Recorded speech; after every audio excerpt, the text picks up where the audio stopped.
আঙ্গুর তৈরি করতে গেলে ১ম এ আমার লাগবে একটা কালো সুতা। তারপর এখানে আমি মার্বেল নিয়ে নিয়েছি। আপনারা সাদা মার্বেল, কালো মার্বেল নিতে পারেন। তবে কালো আঙ্গুর তৈরি করার জন্য কালো মার্বেলটাই ভালো। আর এখানে আমি স্কিন একটা গেঞ্জির কাপড় নিয়েছি। আপনারা চাইলে নেট ফ্লাওয়ার তৈরি করার জন্য যে নেটের কাপড়টা সেটা নিতে পারেন। আমি এখানে ঘরে ছিল গেঞ্জি স্কিন কাপড়টা সেটা নিয়েছি। আমি এখানে এই গেঞ্জির কাপড়ের মধ্যে এক পাশ দিয়ে শুরু করব।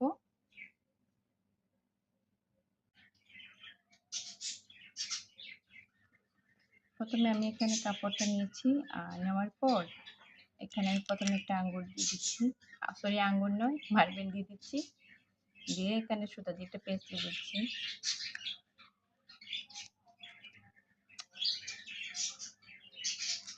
এরপর আরেকটা দিয়ে দিলাম।